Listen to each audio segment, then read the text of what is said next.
Hi once again. Here we are with a shorter video. I decided I'm gonna do a few more of those, which I'm then gonna show some of the mechanics of the deck specifically.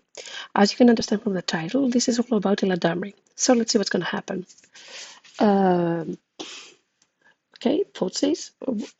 As we start, we also see that I have a very bad combo, non-bow I would say, not non-bow. Anyway, we have Curion together with Boseiju, which means that my Curion Rangers are useless at this point.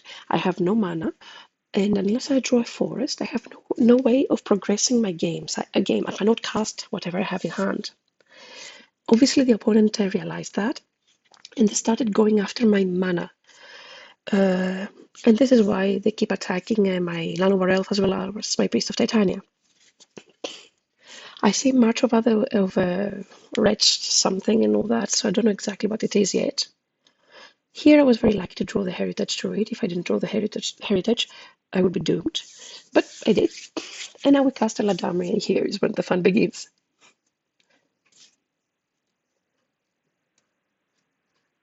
So, Ketramos. So, as I see Ketramos, I'm also expecting something like white in the deck, meaning maybe they have Solitude. From my experience, this is a white-black Necrodominance deck. They have one card in hand, which is good for me, but still I'm not in a very good position. I hope you saw that we started using Eladamri's second ability, the one that I never used to read. Yeah, that one. So instead of having mana, I'm just casting whatever I have in hand using Eladamri. The opponent keeps going for my mana dogs, Priest of Titania. And in this situation, and right now I'm making a decision. Either I'm going to try to kill the opponent in 3 turns, or I will try to carve the card from the top of my deck. I decided to go for the kill. This is why I will continue using Eladamri and its ability and her ability. I'm going to cast Formidable Speaker, discard 1 Nature's Rhythm, in order to fetch my Devoted Druid. This way, next turn I'm casting Devoted Druid, the turn after I'm casting Vizier, and have Nature's Rhythm in order to finish the game, if everything goes well. Shield Red, even though it's a bad card, I don't care as much. I have a high life total, and I'm fine. So you also see a very nice synergy between Formidable Speaker as well as Nature's Rhythm. Nature's Rhythm, as I said, the card that make the deck exist. You can cast it from the graveyard, so I don't really mind that I discarded it. And here I cast Devoted Druid, and I'm passing the turn, and I know that if I survive this turn, I'm winning the game. Because Eladamri's ability, which is on instant speed, doesn't let the opponent see what you're going to cast from your hand. Sorry, now I definitely know it's a weird life gaming deck. Here we go, Vizier. You see, it goes to the stack. If they don't do anything, I have infinite mana. And I can kill them. They only have 1 card in hand. And I go for Zuri in order to finish the game. Nice and easy. Just to be sure, because I never know what to expect sometimes. I don't know the whole magic pool. I get Silver Safekeeper just to be on the safer side and not to have the opponent interact with me in any weird manner. So that was game number 1. That was what I wanted to show you with what Eladamri can do. And we're going to game number 2. As I'm expecting the dominance, I side in as I would for that deck. Sanctifier obviously is very good because they have lots of black removal. Path to Exile for Shield Red when Sorin. Skyclave Apparition, generic removal, either for dominance or Ketramos or Shield Red, all the creatures they have. Force of Vigor for Necrodominance, and then I'm shaving numbers a bit.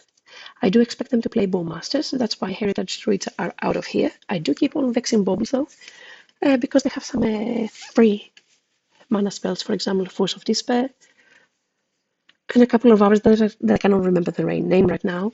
I'm pretty sure that if you find that list, you're gonna remember it. I'm not very good at remembering names of the cards. So that's it is, and we're going to game number 2. Initially, this looks like an almost good hand because I cannot cast anything from my hand apart from Path to Exile, and I can pitch to cast Force of Vigor. Against black decks, I decide not to mulligan very hard because they have Thoughtseize effects and they're going to empty my hand anyway. So I'd rather have a full hand and I'm trying to get the second land rather than go the other way around. I want the card advantage. This is how these decks work too. Black decks work with card advantage. This comes from an ex-Abzan player. There you go. I drew the land too, so nothing to worry about. The deck knows it. We know each other. The deck speaks to me, I speak to the deck. I'm just kidding, of course. I got lucky here.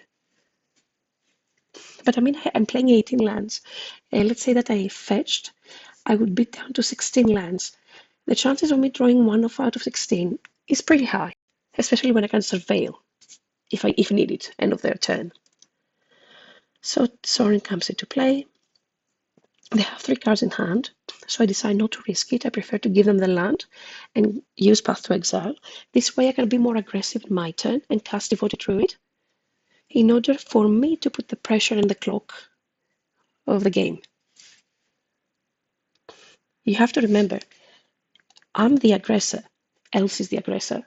The others have to follow my pace, or they have to stop me. There are very few decks in the format that can set the pace faster than Else.